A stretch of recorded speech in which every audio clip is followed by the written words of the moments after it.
Hello दोस्तों, तो आज की इस वीडियो में हम लोग बात करने वाले हैं। आप देख सकते हैं इतिहास के आप लोगों को महत्वपूर्ण क्वेश्चन। और आप लोगों को इतिहास शुरू हो गया है। सबसे पहले आप लोगों को ये बता देना चाहते हैं कि आप लोगों का जो वीडियो होने वाला है वो थ्योरी के रूप में होने वाला है, ऑब्जेक्टिव टाइप का नहीं होगा। आप लोगों का फाउंडेशन बैच की तरह आप लोगों का थ्योरी क्लास होगा। आप लोगों को वन से अभी आप देख सकते हैं। सबसे पहले आप लोग को जीके जीएस में प्राचीन इतिहास से शुरू करेंगे। इतिहास किसे कहते हैं उसको शुरू करेंगे। ऐसे ही आप लोग के थ्योरी कराते कराते आप लोग को पूरे आप लोग का फाउंडेशन बैच की तरह आप लोगों का 10 से 15 मिनट का वीडियो डेली आएगा। और आप लोगों का थ्योरी आप लोगों का मजबूत रहेगा तो ऑब्जेक्टिव बन ही जाएगा। इसलिए आप लोग थ्योरी कीजिए। ऑब्जेक्टिव में आप लोगों का जब कोई एग्ज़ाम आएगा आप लोगों का बताइएगा आप लोग कौन फॉर्म भरे हैं। उसका एग्ज़ाम आएगा तो उसी प्रकार से आप लोग को ऑब्जेक्टिव भी कराएंगे। सबसे पहले आप लोग थ्योरी पढ़ लीजिए। थ्योरी आप लोग का मजबूत रहेगा तो आप लोगों का ऑब्जेक्टिव अपने आप बनने लगेगा। तो यहाँ आप देख सकते हैं इतिहास का जनक किसे कहा जाता है। तो हेरोडोटस को कहा जाता है। इसने हिस्टोका मतलब हिस्टोरिका नामक पुस्तक लिखे थे। कौन सी पुस्तक? हिस्टोरिका नामक पुस्तक। प्राग ऐतिहासिक काल में वह काल जिसके लिए कोई लिखित सामग्री उपलब्ध नहीं है और जिसे मानव का जीवन अपेक्षाकृत पूर्णतः संभव्य नहीं है। तो ये देख सकते हैं सभ्य नहीं था। प्राग ऐतिहासिक काल कहलाता है। तो क्या कहलाता है? प्राग ऐतिहासिक काल कहलाता है। इस काल की 3 भागों में बांटा गया है। कौन से? यहाँ आप देख सकते हैं प्राग ऐतिहासिक काल को 3 भागों में बांटा गया है। कौन कौन से भाग है यहाँ आप देख सकते हैं। पुरापाषाण काल अज्ञात काल से 8000 ईसा पूर्व। क्या था? अज्ञात काल से 8000 ईसा पूर्व। मध्य पाषाण काल ये क्या है? 8000 ईसा पूर्व से 4000 ईसा पूर्व। क्या है? मध्य पाषाण काल में 8000 ईसा पूर्व से 4000 ईसा पूर्व। नव पाषाण काल में 4000 ईसा पूर्व से 2500 ईसा पूर्व। क्या है? नव पाषाण काल में 4000 ईसा पूर्व से 2500 ईसा पूर्व। यहाँ आप देख सकते हैं। आगे यहाँ आप देख सकते हैं आग का आविष्कार किस काल में हुआ था। तो ये पुरापाषाण काल में हुआ था। पहिए का आविष्कार किस काल में हुआ था। तो ये नव पाषाण काल में हुआ था। मतलब 4000 ईसा पूर्व से 2500 ईसा पूर्व में हुआ था। यहाँ आप देख सकते हैं। उसके बाद देख सकते हैं मनुष्य ने घर बनाने की प्रवृत्ति नव पाषाण काल में ही सीखी थी। उसके बाद देख सकते हैं मनुष्य ने सबसे पहले कुत्ते को अपना पालतू पशु बनाया था। कौन से जानवर को? कुत्ते को। यह क्वेश्चन पूछा जाता है कि मनुष्य ने सबसे पहले किस जानवर को अपना पालतू बनाया था। तो ये कुत्ते को बनाया था। कृषि का आविष्कार किस काल में हुआ था। तो ये नव पाषाण काल में हुआ था। उसके बाद देख सकते हैं पुरापाषाण काल में मानव की जीविका का मुख्य आधार क्या था। तो ये शिकार था। शिकार करते थे। उसके बाद देख सकते हैं मनुष्य ने सबसे पहले तांबा धातु का प्रयोग किया था। मनुष्य ने सबसे पहले कौन सा धातु का प्रयोग किया था। तो ये तांबा धातु का प्रयोग किए थे। उसके बाद देख सकते हैं मनुष्य द्वारा प्रयोग किया जाने वाला प्रथम औजार कौन था। तो ये कुल्हाड़ी था। कौन था? कुल्हाड़ी था।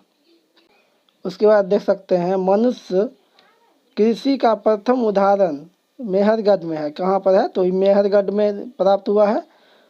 भारतवर्ष शब्द का सर्वप्रथम उल्लेख हाथी गुफा अभिलेख से मिलता है। तो ये हाथी गुफा अभिलेख से मिलता है। यहाँ आप देख सकते हैं मनुष्य द्वारा बोई गई सबसे पहली फसल कौन थी। तो ये गेहूँ थी। कौन थी? गेहूँ।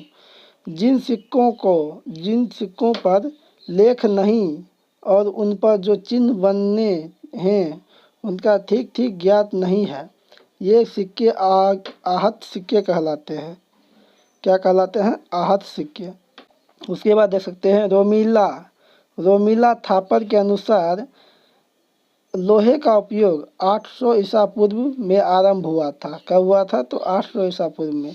प्रमुख वेद देख सकते हैं। प्रमुख वेद ये प्राचीन काल में ही आते हैं। प्रमुख वेद यहाँ देख सकते हैं भारत के सबसे प्राचीन ग्रंथ वेद का शाब्दिक अर्थ ज्ञान है। क्या है? ज्ञान है। वेदों की संख्या कितना है? तो 4 है। प्रथम वेद, ऋग्वेद, यजुर्वेद, सामवेद, अथर्ववेद। और आप यहाँ देख सकते हैं चारों वेद के बारे में जानते हैं। ऋग्वेद में क्या है? ऋग्वेद में देख सकते हैं यह सबसे प्राचीन वेद है। तो कौन है? ये सबसे प्राचीन वेद है। इसमें 10 मंडल है, 1028 सूक्ति है। यहाँ देख सकते हैं 1028 सूक्ति है और 10,462 ऋचाएँ हैं, यहाँ पर ऋचाएँ हैं। उसके बाद आगे देख लीजिए, ऋग्वेद की 5 शाखाएँ हैं। कौन से 5 शाखाएँ हैं? देवता सोम का उल्लेख 9वें मंडल में है। 9वें मंडल में है। ऋग्वेद में 21 नदियों का जिक्र मिलता है। कितना नदियों का? तो 21 नदियों का जिक्र मिलता है। गायत्री मंत्र की रचना विश्वामित्र ने की थी, जिनकी उल्लेख 3रे मंडल में है। उसके बाद देख सकते हैं, गायत्री मंत्र का उल्लेख ऋग्वेद में है। यह सावित्री का समर्पित है। किसको समर्पित है? तो यह सावित्री को समर्पित है। उसके बाद देख सकते हैं, ऋग्वेद के 7वें मंडल में राजा सूरदास तथा 10वें मंडल अन्य राजाओं के बीच युद्ध का सूरदास और 10 अन्य राजाओं के बीच का युद्ध है 7वें मंडल में, ऋग्वेद के 7वें मंडल में। इस युद्ध में राजा सूरदास की जीत हुई। यह युद्ध पुरुषनी नदी के लहरा गया था, पुरुषनी नदी के तट पर लहरा गया था। उसके बाद देख सकते हैं, अगला वेद क्या है? यजुर्वेद। यह वेद गद एवं पद में दोनों में लिखा गया है। तो ये पूछ सकता है आप लोगों को, यह कौन सा वेद है जो गद एवं पद में है? तो ये देख सकते हैं, यजुर्वेद है, जो वेद गद एवं पद दोनों में है। इसके 2 भाग हैं, कृष्ण यजुर्वेद, शुक्ल यजुर्वेद, सामवेद। उसके बाद देख सकते हैं, सामवेद। इस वेद में संगीत की जानकारी मिलती है। ये भी पूछ सकता है आप लोगों को कि कौन सी वेद में संगीत की जानकारी मिलती है? तो ये सामवेद में हो जाती है, इसलिए इसे भारतीय संगीत का जनक भी कहा जाता है। ये आप देख सकते हैं। उसके बाद देख सकते हैं, सामवेद में कुल 1549 रचनाएँ हैं, जिसमें मात्र 78 ही नई है, शेष ऋग्वेद से ली गई है। क्या है? शेष ऋग्वेद से ली गई है। उसके बाद देख सकते हैं, अथर्ववेद कौन सा है? तो ये वेद सबसे बाद का लिखा गया वेद है। इसे आधुनिक वेद भी कहते हैं। इस वेद में जादू टोना, तंत्र मंत्र, चिकित्सा, विवाह, प्रेम का उल्लेख है। यहाँ आप देख सकते हैं, अथर्ववेद की 2 शाखाएँ हैं। अथर्ववेद के 2 शाखाएँ हैं, पिंपलाद और शौनक। पिंपलाद और शौनक। उसके बाद देख सकते हैं, अथर्ववेद को ब्रह्म वेद भी कहते हैं। अथर्ववेद को ब्रह्म वेद भी कहते हैं।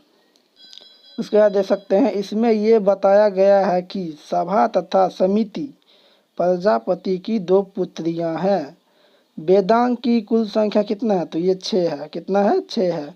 शिक्षा, ज्योतिषी, व्याकरण, कल्प, निरुक्त, छंद। तो ये 6 है। कौन कौन सा है? 6 है वेदांग।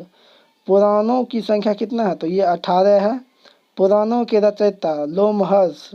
पुराणों में सबसे प्राचीन पुराण कौन सा है? तो ये मत्स्य पुराण है। उसके बाद देख सकते हैं, वर्तमान में उपलब्ध पुराण गुप्त काल के आसपास के हैं। विष्णु पुराण का संबंध मौर्य वंश से है। मत्स्य पुराण का संबंध सातवाहन वंश से है। वायु पुराण का संबंध गुप्त वंश है। ये तीनों पूछ सकता है। यहाँ आप देख सकते हैं, मौर्य वंश का पुराण मतलब संबंध विष्णु पुराण से है। उसके बाद मत्स्य पुराण का संबंध सातवाहन वंश से है। वायु पुराण का संबंध गुप्त वंश से है। उसके बाद देख सकते हैं, अर्थशास्त्र के लेखक कौन है? तो ये चाणक्य हैं। कौन है? चाणक्य है। चाणक्य है। उसके बाद देख सकते हैं, इसके 2 अन्य नाम विष्णुगुप्त। चाणक्य कौन कौन से नाम है? विष्णुगुप्त और कौटिल्य है। उसके बाद देख सकते हैं, अर्थशास्त्र एक राजनीतिक शास्त्र है। इसमें मौर्य काल, आगे देख लीजिए, मौर्य काल की जानकारी मिलती है। यहाँ आप देख सकते हैं। उसके बाद देख लीजिए, राजतरंगी पुस्तक के लेखक कल्हण है। इस पुस्तक में कश्मीर के राजाओं का इतिहास है। तो यहाँ पूछ सकता है उसके बाद पूछ सकता है क्वेश्चन आप लोगों को, राजतरंगी के लेखक कौन है? तो ये कल्हण है। उसके बाद देख सकते हैं, अष्टाध्यायी के पुस्तक के लेखक पाणिनि है। कौन है? अष्टाध्यायी के पुस्तक के लेखक पाणिनि है। यह संस्कृत व्याकरण के रूप में है, पुस्तक है। यहाँ देख सकते हैं। उसके बाद पूछ सकता है आप लोगों को, सबसे प्राचीन स्मृति कौन है? तो ये मनु स्मृति है। इसके लेखक कौन है? तो मनु हो जाएंगे। जैन साहित्य को क्या कहा जाता है? आगम कहा जाता है। क्या कहा जाता है? आगम। जैन धर्म का प्रारंभिक इतिहास कल्पसूत्र नामक पुस्तक में है। यह भद्रबाहु ने लिखा था। किसने लिखा था? भद्रबाहु ने। जातक कथाएं बौद्ध धर्म से संबंधित है। किससे संबंधित है? बौद्ध धर्म से संबंधित है। इसमें महात्मा बुद्ध के पुनर्जन्म की कहानियाँ हैं। ये देख सकते हैं महात्मा बुद्ध की पुनर्जन्म की कहानियाँ हैं। उसके बाद देख सकते हैं भारत का सबसे प्राचीन नगर मोहनजोदड़ो था। क्या था? भारत के प्राचीन नगर मोहनजोदड़ो था, जिसे मृतकों का टीला कहा जाता है। उसके बाद देख सकते हैं असम में पाए जाने वाले डिब्बन भारत का एकमात्र कपि है। उसके बाद आप लोग देख सकते हैं सिंधु घाटी सभ्यता आ जाता है। आप लोगों को अगले वीडियो में आप लोगों को सिंधु घाटी सभ्यता के बारे में पूरी जानकारी मिल जाएगा। तो वीडियो को देखने के लिए आप लोगों को, थ्योरी क्लास देखने के लिए आप लोग वीडियो को लाइक करके चैनल को सब्सक्राइब कर लीजिए। बस 10 मिनट का आप लोगों का वीडियो होने वाला है और दिन में 10 मिनट आप लोग निकाल ही सकते हैं। थ्योरी क्लास आप लोगों को रोज़ एक एक चैप्टर करिएगा तो आप लोगों को कोई दिक्कत नहीं होगा, जल्दी ही याद हो जाएगा।